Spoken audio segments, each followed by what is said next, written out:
오늘 우리가 보고 있는 말씀은 여호수아서 10장 말씀입니다. 여호수아서는 이스라엘 백성들이 가나안 땅을 정복하고 그 가나안 땅을 차지하는 이야기로 구성이 되어 있죠. 그래서 먼저 앞에서 요단강을 건너는 장면이 우리가 함께 나왔었고, 그리고 이스라엘 허리부터 이제 정복하기 시작을 합니다. 그래서 중간에 있는 가장 중요한 성이죠.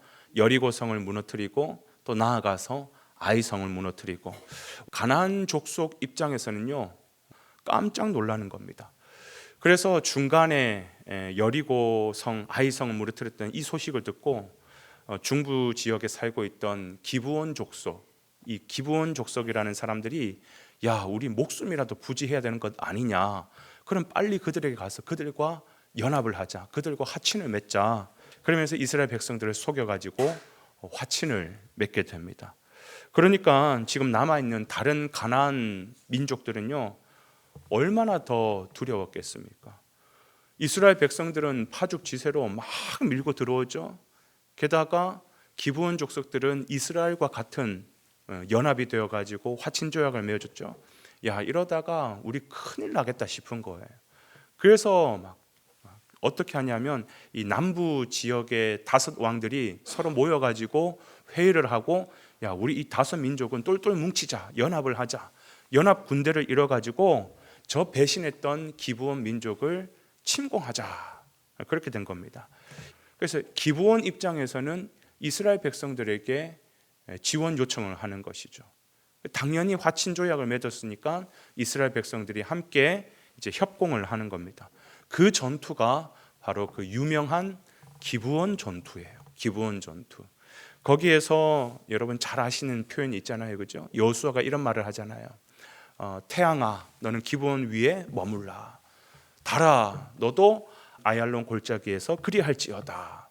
그랬더니 실제로 해와 달이 머물면서 이스라엘 백성들이 그 5 연합군과 싸워가지고 승리하는, 대파하는 그런 어마어마한 역사들이 기록되어 있는 것이죠. 그렇게 가나안 남부 5 연합군을 무찌르고 그 여세를 몰아 나머지 그 남부 지역 전체를 완전히 정복하는 이야기, 이것이 오늘 본문에 기록되어 있는 내용입니다. 아무튼 오늘 본문에서 중요한 핵심 키워드가 뭐냐 하면 연합이라는 단어예요. 연합. 이 연합이라는 단어, 저는 오늘 이 관점으로 이 말씀을 풀어보려고 해요. 우리 가운데서도 유유상종이라는 단어가 있습니다. 사람이 살다 보니까 자연스럽게 성격이 비슷한 사람, 비슷한 고향의 사람, 또 비슷한 어떤 특징을 갖고 있는 사람들끼리 서로 뭉치더라. 이게 유유상종이라는 말이죠. 때로는 어떤 이익을 위해서, 때로는 살기 위한 전략을 가지고 서로 유유상종 뭉치더라는 겁니다. 그런데 놀라운 것은 뭐냐 하면 이 유유상종이 영적 세계에서도 그렇게 나타나더라는 것이에요. 그래서 이 영적 세계에서도 나타나는 이 유유상종, 어떤 특징이 있는가? 2 가지 특징을 우리가 본문을 통해서 살펴보려고 하는 것입니다. 먼저 첫 번째 특징은 뭐냐면 악한 세력들은 정말 연합을 잘한다는 사실이에요. 대표적인 예가 뭐냐 하면, 여러분 성경에 보면 예수님을 죽이려고 할 때 그 장면, 누가복음 23장 12절을 이렇게 기록하고 있습니다. 헤롯과 빌라도가 전에는 원수였으나 당일에는 서로 친구가 되었더라. 헤롯과 빌라도가 예전에는 철천지 원수로 살았다는 거예요. 그런데 예수를 죽이는 그 일에는 완전히 딱 연합이 돼서 친구가 되었다. 이게 성경의 기록이었습니다. 여러분, 악한 세력들은 아무리 자기들끼리 티격태격 싸우고 해도 어떤 목적 앞에서는 그들이 완전히 하나가 된다라는 거예요. 그 목적이 뭔지 아십니까? 하나님의 나라와 하나님의 백성들을 무너뜨리는 일에 하나가 되는 거예요. 연합하는 거예요. 이게 사단 마귀의 전략입니다. 그리고 오늘 본문에도 한번 보시라고요. 하나님의 백성, 이스라엘 백성들이 쫙 진군하니까 기브온은 어찌됐든 속였든 그래도 이스라엘 백성 편에 붙었어요. 그런데 남아있는 남부 5 부족들, 남부 5 왕들은 어떻게 해요? 자기들끼리 딱 뭉쳐가지고 하나님의 백성들과 대항하는 것이죠. 이게 사단 마귀의 전략입니다. 그렇기 때문에 우리 하나님의 백성들은 어떻게 해야 되느냐? 이 사단의 전략을 잘 알아야 돼요. 지피지기면 백전백승이라 그러잖아요. 우리도 잘 준비해야 되고 우리 하나님의 말씀도 잘 배워야 되지만 성경을 통해서 우리의 대적이라고 하는 사단 마귀는 어떻게 이 시대에 공격할까? 사단 마귀는 어떤 전략을 가지고 우리를 공격할까? 우리도 영적인 눈을 떠서 항상 깨어서 이 사단의 역사를 잘 알아 당하지 말아야 된다는 것입니다. 다시 말하면 사단의 손을 잡으면 안 된다라는 거예요. 사단과 연합하면 안 된다라는 거예요. 특히 오늘날 사단은 오늘 본문에 나오는 것처럼 총과 칼을 들고 공격해 오지는 않습니다. 오늘 시대는 어쩌면 사단 마귀가 주 무기로 사용하는 것은 사상이에요. 그래서 오늘 이 시대는 뭐냐? 사상 전쟁이라고 얘기할 수 있습니다. 보세요. 인권이라고 하는 이름으로 교묘하게 이 사상으로 갖고 수많은 악법들이 지금 준비되어 가고 있습니다. 그리고 또 한편으로 보면 평화라는 이름으로 다원주의 사상이 또 온 세상을 덮고 있지 않습니까? 평화라는 이름으로. 그러면서 예수 믿는 사람들에게 또 손을 내밉니다. 우리와 손잡자고, 우리와 함께 하자고. 대표적인 역사 속에 나타난 실례가 뭐냐? 공산주의라고 하는 사상이에요. 공산주의는요, 교회 인정하지 않습니다.